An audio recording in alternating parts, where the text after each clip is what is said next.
Peace. Peace, gods, peace, goddesses, wisdom, strength, and beauty. Hotep, Shalom, Mishkael, Islamism. I reserve all my rights without recourse, without prejudice.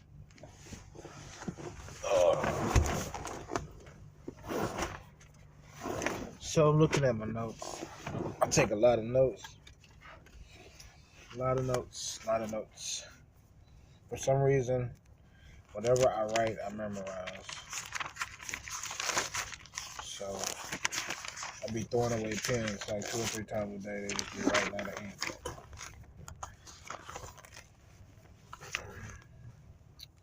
I got a lot of notes. Figure if I put some of my notes on a recorder, it'll help me memorize them even more. So here we go. Where do we start?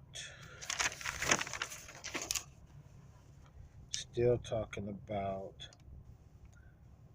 the laws of trust, setting up or finding my family trust, my great grandfather, his property, his belongings. I am his heir. And where there is injury, there is always remedy. Just like in that story that we read I think it's Luke chapter 8, 8:45 or something like that. And there was a woman, and the woman had a disease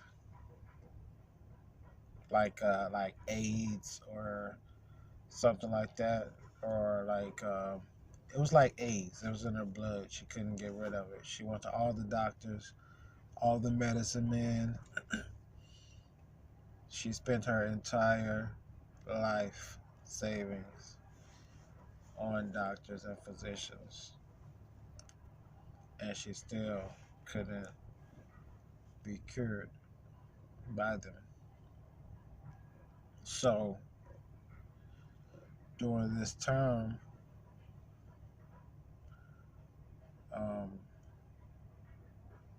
Jesus was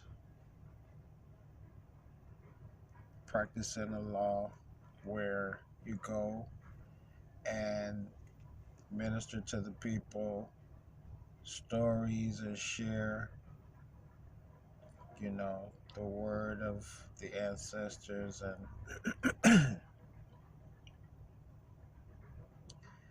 and the people knew that Yeshua could do special things like heal you,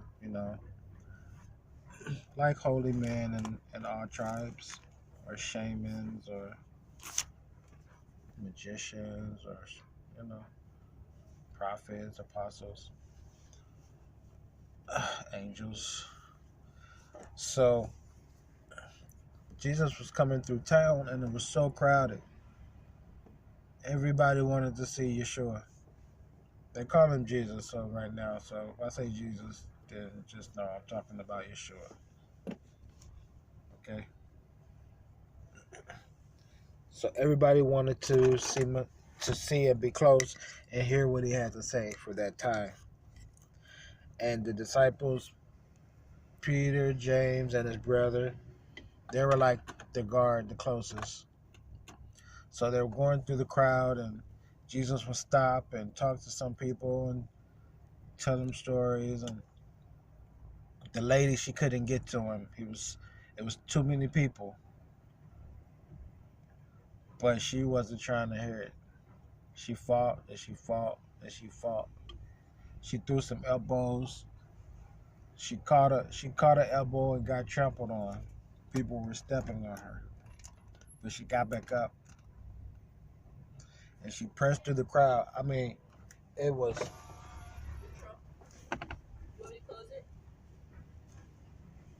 crowded. It was stupid crowded. Thank you, honey. It was very, very crowded. So that was somebody. Um, anyways, so the lady, she pressed through the crowd. You know what I mean? Like it was a very large crowd. So, but the lady knew the law. The lady knew that if the holy man was a healer, she would be healed. She knew if there was an injury, there's always a remedy. So she said to herself, if I can just get close enough to just touch his shirt,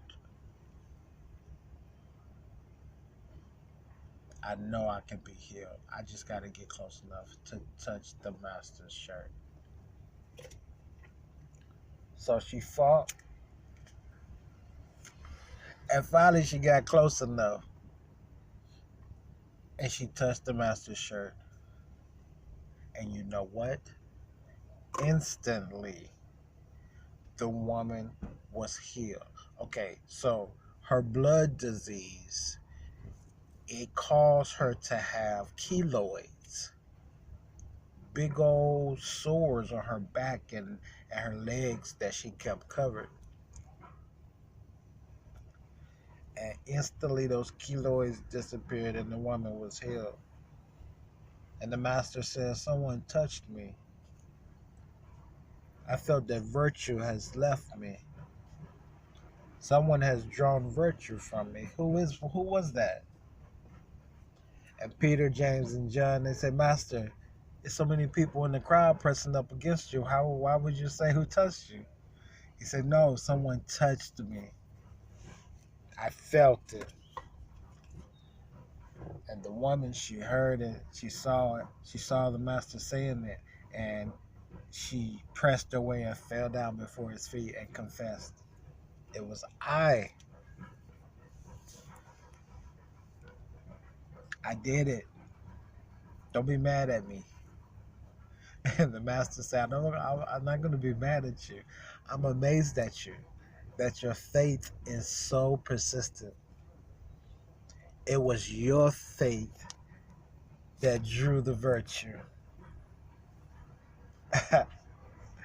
Because moments before that woman touched the master, he was just telling the disciples, he said, the secrets are not for them.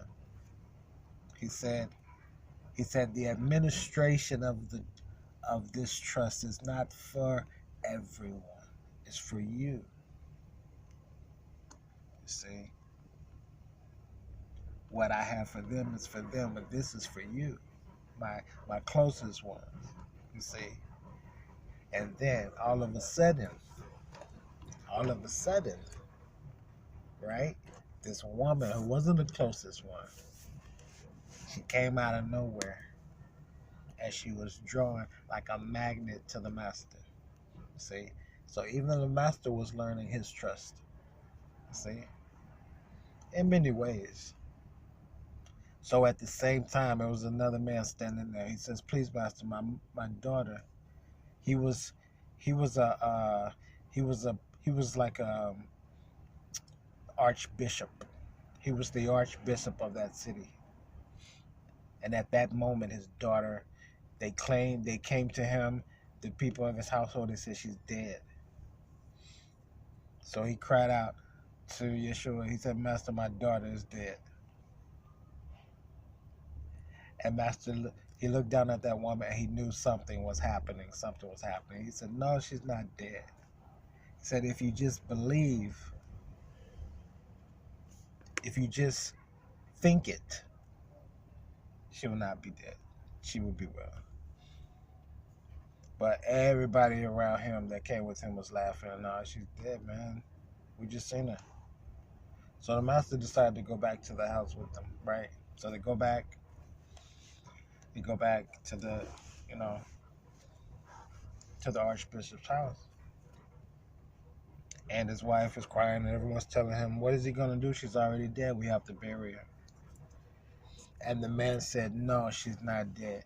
He believed right then his words. He believed it. And they laughed at him even more because he took the master's words. He accepted. So the master goes in. He says, don't worry, she's not dead. She's just sleeping. Watch this. And the master says, maiden, arise. And she woke up, and Yeshua told them, give her some meat to eat. And don't tell anyone about this.